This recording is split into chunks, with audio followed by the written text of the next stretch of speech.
AI tools నేర్చుకుని passive income సంపాదించాలనుకుంటున్నారా? పూర్తి వివరాలకు సంప్రదించండి. నమస్కారం సుబ్బారావు గారు. నమస్తే అండి. ప్రతి ఒక్కరి లైఫ్‌లోనే ఒక ఫేజ్ వచ్చిన తర్వాత చాలామంది అంటే కొన్ని లైఫ్‌లో మనం చూస్తూ ఉంటాం జీవితంలో. సడెన్‌గా ఎక్స్‌ట్రా మ్యారిటల్ లైఫ్‌లోకి వెళ్ళిపోతూ ఉంటారు. సో, రీసెంట్ ఇన్సిడెంటే మనం చూసాము. శిల్ప గారి విషయంలో అసలు ఏం జరిగింది అనేటువంటిది అంటే ప్రతి ఒక్కరు కూడా ఏం జరుగుంటుంది అని తెలుసుకోవాలనుకున్నటువంటి వాళ్ళే ఉన్నారు. యాక్చువల్‌గా హ్మ్, చనిపోయిన వాళ్ళిద్దరి గురించి పక్కన పెడితే ఈవిడ స్టోరీలో అసలు జరిగింది ఏంటని మనం అనుకోవచ్చంటారు అసలు? శిల్పా గారి స్టోరీ ఒక అత్యద్భుతమైనటువంటి సహనానికి నిలువెత్తు నిదర్శనం అండి. ఈరోజు చాలామంది హిందూ వివాహ బంధం గురించి, వాటి విశిష్టత గురించి మాట్లాడుతూ ఉంటారు ఒక సైడు. ఆమె దాన్ని అలా అంతెత్తుకి నిలబెట్టి ఆ పవిత్రతను కాపాడినటువంటి ఆవిడండి. మోడర్నిటీకి వచ్చేటప్పటికి, అటుపక్కకు వచ్చేటప్పటికి ఆవిడకి ఇంతకాలం ఎందుకు, ఎప్పుడో ఏదో ఒకటి చేసి ఉండాల్సింది కదా అంటారండి. మరి ఆ తెలియనటువంటి ఒక బంధం ఎక్కడ వీళ్ళని అన్ని సంవత్సరాల పాటు బంధించి ఉంది. ఆ వివాహ బంధంలో మన యొక్క సంస్కృతిలో, సాంప్రదాయంలో పెద్దవాళ్ళు చెప్పేటువంటి కనిపించినటువంటి ఆ కోణం ఏమిటి అనేటువంటిది అది చూస్తే అర్థమవుతుందండి. ఒక్కసారి దాన్ని కొంచెం లోతుగా చూసేటువంటి ప్రయత్నం చేద్దాం. మొట్టమొదటిగానండి, ఈ విషయాన్ని అసలు ఈమె ఎందుకు ఇంతకాలం ఓపిక పట్టింది అన్నదానికి రెండు స్పష్టమైన కారణాలు తెలుస్తాయండి ఆవిడ మాటల నుంచే. మొట్టమొదటిది, నా మంచితనమే నన్ను కాపాడుతుంది అనే మొట్టమొదటిది ఆమె మనసుల్లో ఉన్నటువంటి మాట, ఆమె చెప్పినటువంటి మాట. రెండవది కొంత భయం అండి, తెలియనటువంటి భయం. ఏంటి భయం? నువ్వు జాబ్ చేసావు, చాలా చేసావు కదా ఇప్పటి వరకుని, ఎందుకు భయం అని అడగచ్చు మనం. కానీ ఆవిడలో ఉన్నటువంటి ఒక తెలియనటువంటి భయం ఏమిటంటే, అడల్ట్ సహజీవనం అనేటువంటిది లీగల్ అయిపోయింది.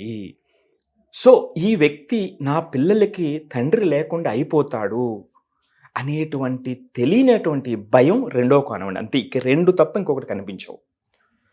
సో ఈ రెండూ కూడా మొట్టమొదటిగా మనం చూస్తే ఇవి రకరకాల స్టేజెస్కి తీసుకెళ్ళినాయి. మొత్తం స్టోరీ మనం చూస్తే మొట్టమొదటిగా ఏ విషయంలో అయినా జరుగుతుందండి. ఇది ఎక్కడ జరుగుతుందంటే అత్యంత ప్రేమ ఉన్న చోట ఈ స్టేజెస్ జరుగుతాయండి. ఏమీ లేదు, అట్రాక్షన్తో ఉన్నటువంటి సంబంధాలు ఉంటే ఒక్కరోజు 2 రోజులతో అయిపోయింది, అంతే, ఎక్కడితో అయిపోతుంది అంతే. మీరు హోల్ స్టోరీలో నేను పదే చెప్తున్నా, ఎక్కడా కూడా ఒకరి మీద ఒకరు వ్యతిరేకత చెప్పిన సందర్భం లేదు. చూడండి, మొత్తం ఎంతమంది ఉన్నారు ఇందులో అందరిని తీసుకోండి, ప్రతి వ్యక్తి కూడా ఎక్కడా కూడా ఫస్ట్ వైఫ్ గురించి బ్యాడ్ గా మాట్లాడిన సందర్భం లేదు. ఈమె కూడా ఆయన గురించి మాట్లాడలేదు, రైట్? సో అంటే ప్రతి ఒక్కరిలో ప్రేమ నిండిపోయినటువంటి వ్యక్తులండి వీళ్ళంతా. అందుకే ఇది స్టేజెస్గా జరిగింది. మొట్టమొదట ఆయన అబద్ధం చెప్పడం మొదలుపెట్టాడు. మొట్టమొదట అబద్ధం. ఎందుకు అబద్ధం చెప్పడం మొదలుపెట్టాడు? ఆవిడ్ని కన్విన్స్ చేయడం కోసం. అతని ఆబ్జెక్టివ్ ఏంటంటే ఆవిడ్ని కన్విన్స్ చేయాలి. ఏమిటి అబద్ధాలు మొదలు పెట్టడం? పవిత్ర జయరామ్ అనేటువంటి ఆవిడకి హార్ట్లో ఓలు ఉంది, లో బీపీ ఉంది, ఆవిడ హెల్త్ బాగుండదు, మనమే చూడాలి అని ఒక సింపతిని శిల్పా దగ్గర నుంచి తీసుకురావడానికి ప్రయత్నం చేశాడు ఆయన. కానీ ఇవన్నీ అబద్ధాలు. తర్వాత ఆమెకు తెలిసింది ఇవన్నీ అబద్ధాలని.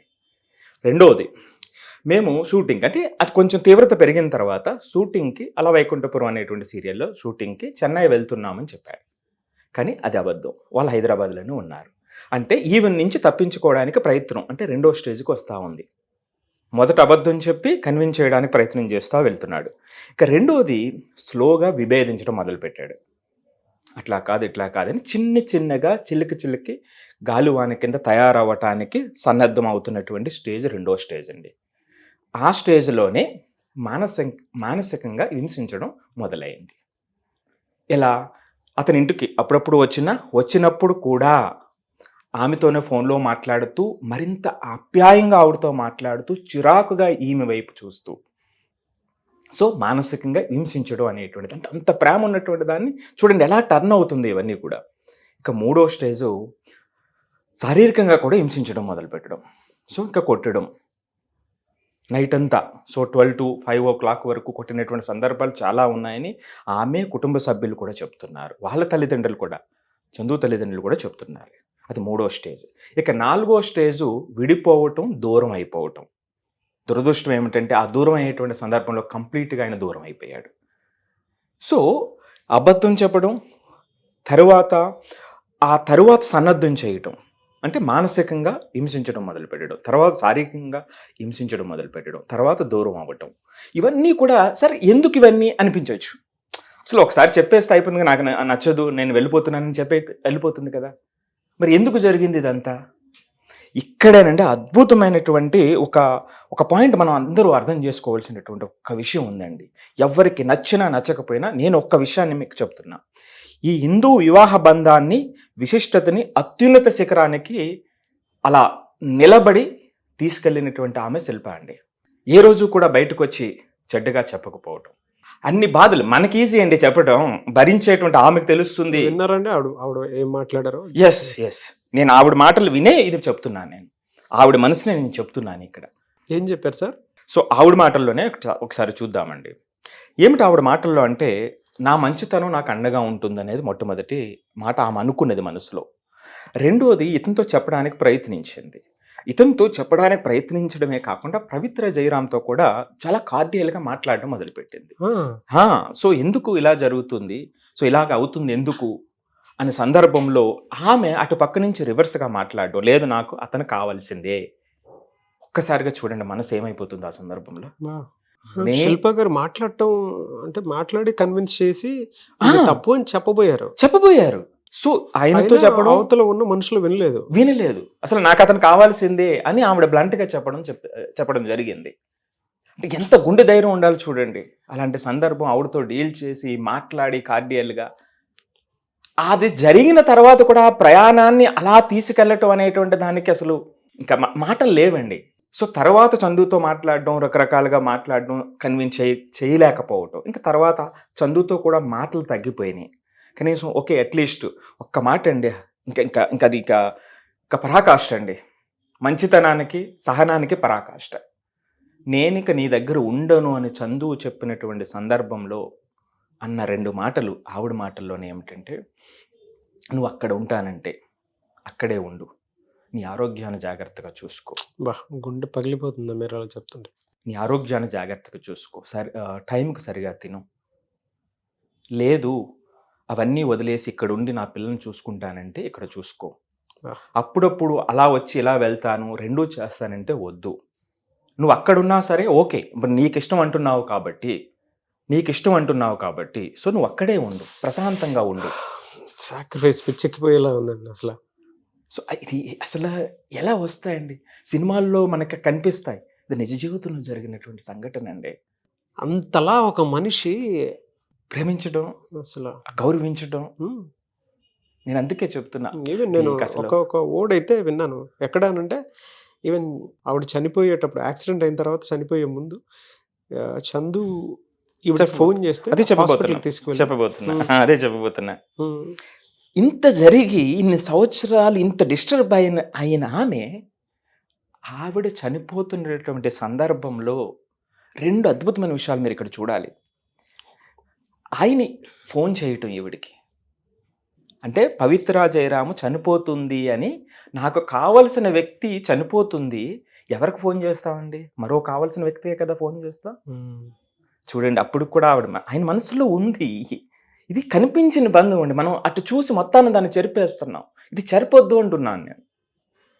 ఆవిడికి ఫోన్ చేస్తే ఆవిడ అంతే ఉందాగా, ఏమీ కాదు చందు, ఏమీ కాదు, దగ్గరలో ఉన్న హాస్పిటల్కి తీసుకెళ్ళి ఆమె బతుకుతుంది అని ధైర్యం చెప్పాల్సిన పనే ఉంటుందండి. ఆవిడ ఎందుకు చెప్పాలి చెప్పండి? ఇవన్నీ మాటలతోనే ఉంటాయండి. ఆవిడ చేసి చూపించింది, సమాజానికి ఒక ఎగ్జాంపుల్ కింద చూపించింది. అది తప్ప ఒప్ప అని డిఫరెంట్ ఒపీనియన్స్ ఉంటుంది, అది పక్కన పెట్టుదాం కాసేపు. ఎక్కడి నుంచి వచ్చింది ఈ శక్తి అంతా ఆమెకి?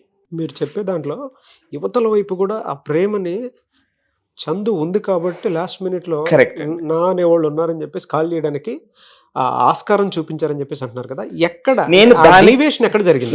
నేను దానికి కారణం చెప్తానండి. ఒకటి, ఈ రోజున చిన్న డిస్టర్బెన్స్ జరిగితేనే విడిపోతున్నటువంటి సందర్భాలలో వ్యక్తిగత సౌఖ్యం డిస్టర్బ్ అయితే దూరం అయిపోతున్నటువంటి సందర్భంలో ఇంత కష్టమైనా ఈమెకి ఎంత ఇబ్బంది అయినా ఆవిడకి అంత ఇబ్బంది అవుతుందని తెలుస్తున్న చందుకి మరలా ఆవిడతోనే మాట్లాడి ఇంత జరిగింది అంటే వాళ్ళ మధ్య ఉన్నటువంటి కనిపించని తెలియని ఒక ప్రేమ అండి. అందుకే అంత లోతైన బలమైన ప్రేమ వాళ్ళ మధ్య ఉంది కాబట్టి ఆ బంధం అన్ని సంవత్సరాలు ఉంది, లేకపోతే ఎప్పుడో ఆవిరైపోయి ఉండేదండి. మరి అవతల వైపు వెళ్ళడానికి Yes. ఎలాంటి ఇది కారణాలు ఇది ఉంటాయి? అద్భుతమైనటువంటి ప్రశ్న అండి. ఇది అంటే ఇదే అర్థం కావాలి అందరికీ కూడా. దాంతో మనం కన్క్లూడ్ చేద్దామండి. ఇది ఎందుకు ఆయన అట్లా, మరి ఇంత ప్రేమ ఉందంటున్నారు కదా, నువ్వు ఇంత చెప్తున్నావు కదా, మరి ఆయన వెళ్ళిపోవడానికి కారణం ఏమిటి అని అడిగితే మరి దానికి సమాధానం ఏమిటంటే అండి, ఫస్ట్ దండి ఆపర్చునిటీ అంటే టెంప్టేషన్ అండి, ఉమ్, అవకాశం. ఈయనకి అసలు మోడలింగ్లో ఏ ప్రవేశం లేని సందర్భంలో అవకాశం ఇచ్చిన ఆవిడ శిల్ప. సో ఒక అవకాశం కోసం చూశారు, వెంటనే టెంప్ట్ అయ్యారు, వెళ్ళిపోయారు అంతే. ఫస్ట్ శిల్ప, తర్వాత కొంచెం కొంచెం నిలదొక్కున్నటువంటి పరిస్థితుల్లో గ్యాప్ ఎలా యాక్చువల్గా వస్తుంది కదండి. ఇప్పుడు సినిమాల్లో కానీ సీరియల్స్లో కానీ అంత ప్లేన్గా ఉండదు గ్రాఫ్, అప్ అండ్ డౌన్స్ ఉంటాయి.